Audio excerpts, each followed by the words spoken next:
अरे भाग्यवान, मेरे जूते कहाँ रखे हैं? मुझे बाहर जाने में देर हो रही है। तभी मालती कमरे में आती है। ये रहे आपकी जूते, मैं इन्हें साफ करने के लिए ले गई थी। अरे वाह, तुम कितनी समझदार हो, मेरे बिना कुछ कहे ही सारे काम कर देती हो। तभी मालती झिझकते हुए रमेश से कहती है, सुनिए जी, आपसे एक बात कहूँ, बुरा तो नहीं मानेंगे ना? अरे नहीं नहीं, बेफिक्र होकर कहो। शादी से पहले मैं अपने मायके में नौकरी करती थी। मैं चाहती हूँ कि अब मैं खुद से नौकरी करना शुरू कर दूँ। वैसे भी सारा दिन घर में बोर हो जाती हूँ। देखो मालती, तुम्हारे नौकरी करने से मुझे कोई ऐतराज नहीं है, लेकिन तुम्हें एक बात बता दूं, हमारे खानदान में आज तक कभी किसी औरत ने नौकरी नहीं की। फिर भी एक बार तुम माँ से पूछ कर देखो, अगर वो तुम्हें नौकरी करने की इजाजत दे देती है तो अच्छी बात है। रमेश वहाँ से चला जाता है। फिर उसी शाम मालती अपनी सास के पैर दबा रही होती है। तभी उसकी सास मालती से कहती है, अरे क्या बात है बहू, आज तो ठीक तरह से मेरे पैर नहीं दबा रही, किसी ख्याल में खोई पड़ी है क्या?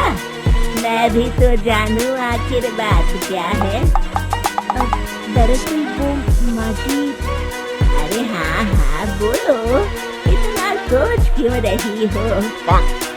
माँ जी, अगर आप बुरा न माने तो मैं नौकरी करना चाहती हूँ। घर के काम करने के बाद मेरे पास काफी वक्त बच जाता है। मालती की ये बात सुनकर उसकी सास गुस्से में कहती है, अरे बहू, तेरी तबीयत तो ठीक है ना? आज ये कैसी बहकी बातें कर रही है? भला हमारे खानदान में आज तक कभी किसी औरत ने नौकरी की है जो तू नौकरी करने की बात कर रही है? हैं? अरे बहू, तू क्या रिश्तेदारी में हमारी नाक कटाना चाहती है? जितना जल्दी हो सके अपने दिमाग से नौकरी का भूत उतार दे, और अब जा, जल्दी से रसोई में जा, खाना बनाने का वक्त हो रहा है। मालती मन मार कर खाना पकाने के लिए रसोई घर में चली जाती है। अगले दिन, नमस्ते माँ जी, कैसी हैं आप? अरे आओ आओ दिवाकर बेटा, बैठो, मैं तुम्हारे लिए चाय मंगाती हूँ। बहू, जरा एक कप चाय तो लेती आना। फिर दिवाकर एक फाइल खोलकर मालती की सास के सामने रख देता है। ये देखिए माँ जी, ये है पिछले महीने का हिसाब और ये रहे मुनाफे के रुपए।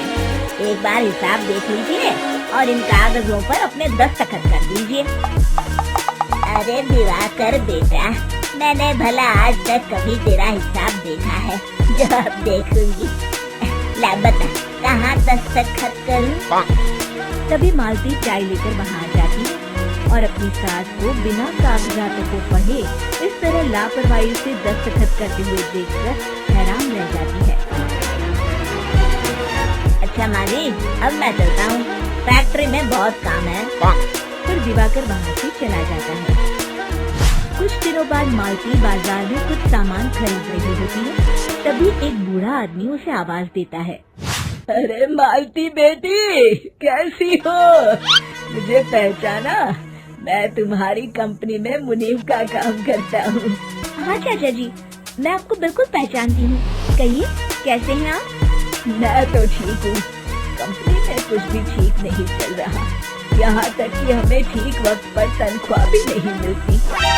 ये आप क्या कह रहे हैं? अब क्या बताऊँ, आप लोग तो कभी हिसाब किताब देखने दफ्तर आते नहीं। मेरी मानो तो एक बार आप लोग दफ्तर आकर सारा हिसाब किताब देख लो, आपको असलियत पता चल जाएगी। अच्छा बेटी, अब मैं चलता हूँ, देर हो रही है। फिर वो बूढ़ा वहाँ से चला जाता है। वहीं दूसरी तरफ मालती घर पहुँचकर अपनी सास को सारी बात बताती है। तभी वहाँ रमेश भी आ जाता है, लेकिन मालती की सास मालती की किसी भी बात पर विश्वास नहीं करती। तभी रमेश कहता है, अरे माँ, बिना आग के कभी धुआं नहीं उठता। जब मालती इतना कह रही है तो हमें एक बार दफ्तर चलकर देख लेना चाहिए। वैसे भी हम लोग काफी दिन से अपने दफ्तर नहीं गए हैं। इस तरह किसी एक आदमी के भरोसे काम छोड़ना मुझे भी ठीक नहीं लगता। अगले दिन वे सभी अपने दफ्तर पहुंचते हैं और सीधे दिवाकर के कैबिन में जाते हैं। अचानक सबको एक साथ देखकर दिवाकर चौंक जाता है। अरे माँ जी, आप सब लोग अचानक यहाँ कैसे आ गए? अगर कुछ काम था तो मुझे एक फोन कर दिया होता, मैं आपके घर आ जाता। तभी मालती की सास कहती है, अरे दिवाकर बेटा, आज मैं हिसाब देखने दफ्तर आई हूँ। जरा मुझे पिछले 6 महीनों का हिसाब दिखाना तो बेटा। दिवाकर घबराते हुए हिसाब की फाइल मालती की सास को देता है। मालती की सास फाइल लेकर मालती को देती है और कहती है, ले बहू, देख ले हिसाब।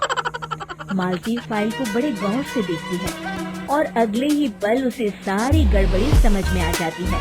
वो अपनी सास से कहती है, माँ जी, मुनीम चाचा बिल्कुल सही कह रहे थे। हमारी कंपनी में पिछले 6 महीनों में जितना मुनाफा हुआ है, हमें उसका आधा पैसा भी नहीं मिला। क्यों समझ लीजिए कि 1 रुपये में सिर्फ चवन्नी ही हमारे हाथों में आई है। मालती की बातें सुनकर मालती की सास गुस्से से दिवाकर को पूछती है, क्यों दिवाकर, मेरी बहू जो कह रही है वो सच है? दिवाकर समझ जाता है आज उसका भांडा फूट चुका है।